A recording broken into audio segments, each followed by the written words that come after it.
जो संसद में हो रहा है वही विधानसभा में होने लगा। शिवपाल सिंह यादव ने उछाले तीखे सवाल तो बीच में ही टोकने लगे स्पीकर सतीश महाना, लेकिन शिवपाल सिंह ने ऐसा लपेटे में लिया कि सबको चुप्पी साधनी पड़ी।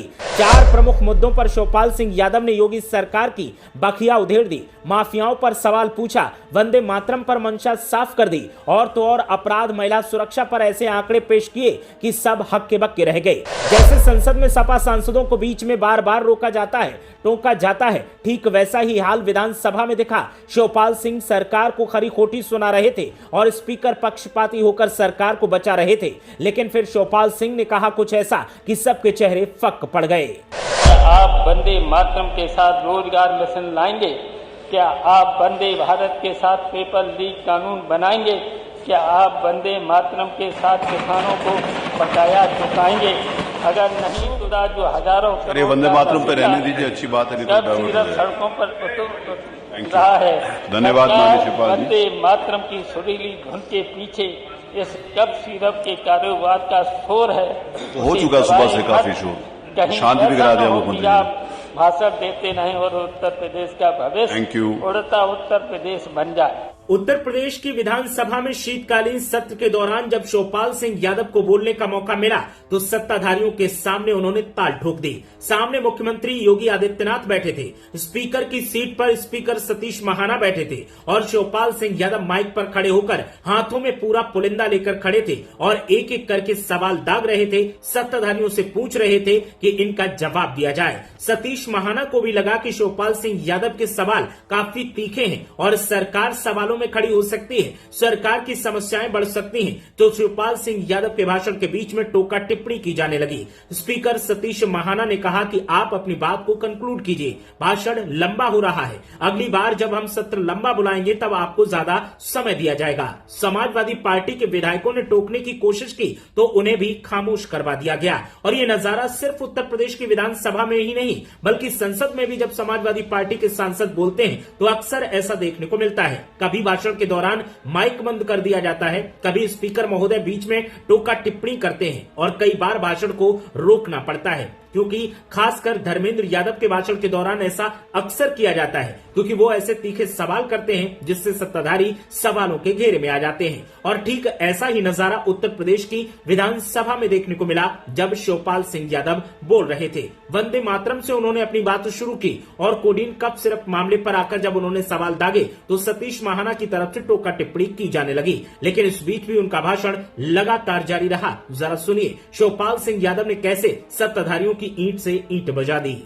वंदे मातरम के 150 वर्ष पूरे होने पर चर्चा हो रही है, बहुत अच्छी बात है, हम सब इस गीत का सम्मान करते हैं, लेकिन मुझे आश्चर्य इस बात का है जो लोग आज इस गीत पर घंटों भाषण दे रहे हैं उनके वैचारिक पूर्वज उस समय कहाँ थे जब क्रांतिकारी वंदे मातरम गाते हुए फांसी के फंदों को झूल गए।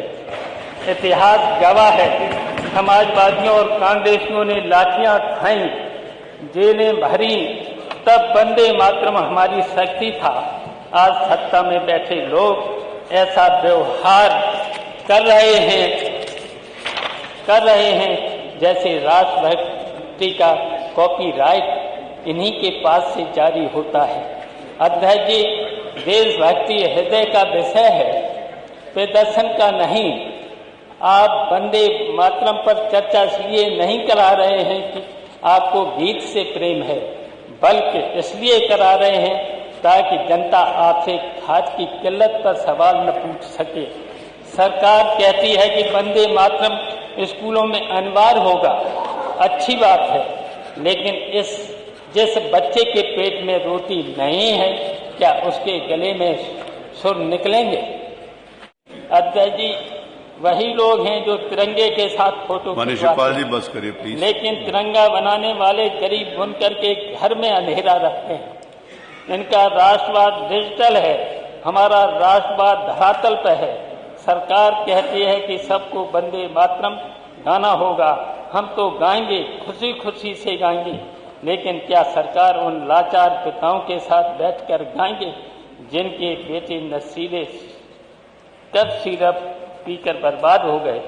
क्या ये उन किसानों के साथ वंदे मातरम गाएंगे जो खाद की बोरी के लिए सहकारी समितियों के बाहर रातों को ठिठुर रहे हैं?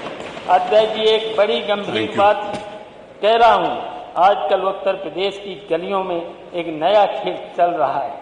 नौजवानों के हाथ में रोजगार होना चाहिए था, लेकिन सरकार की कृपा से उनके हाथ में कोडीन कफ सिरप की बोतलें हैं। सरकार कहती है हम माफिया को मिट्टी में मिला दें, लेकिन ये सिरप माफिया तो आपकी फाइल के नीचे बैठकर फल फूल रहा है। कौन है वो रसूखदार जो हजारों वंदे मातरम पे रहने दीजिए, अच्छी बात है, नहीं तो सिरप सड़कों पर उतर रहा है। धन्यवाद माननीय शिवपाल जी। वंदे मातरम की सुरीली धुन के पीछे इस कप सिरप के कारोबार का शोर है। तो हो चुका सुबह से काफी शोर, शांति बिगड़ा दिया मुख्यमंत्री ने। भाषण देते नहीं और उत्तर प्रदेश का भविष्य उड़ता उत्तर प्रदेश बन जाए। आपके अधिकारी आंखें मूंदे बैठे हैं और फिर उन्हीं पर इस अमृत का हिस्सा मिल रहा है। महोदय, चलिए, धन्यवाद माननीय शिवपाल जी, धन्यवाद। जब किसान का केस धन्यवाद। है वो पूरा वो आप उसमें बोलिएगा ना, बजट में बोलिएगा। तो कहते हैं कि 25 घंटे की चर्चा कराओ। जब 25 घंटे वाली कराएंगे तो आपको ज्यादा समय देंगे, लेकिन ये 3 दिन का सर, 25 दिन वाली कराएंगे तो आपको ज्यादा समय देंगे, ये प्रॉमिस। 15 दिन का सर। आपने पहले नहीं बताया, नहीं तो मान लेते, अपने को बात नहीं याद है। अभी बताए शिवपाल जी मुझे पहली बार मिले हैं, बताए कहाँ थे?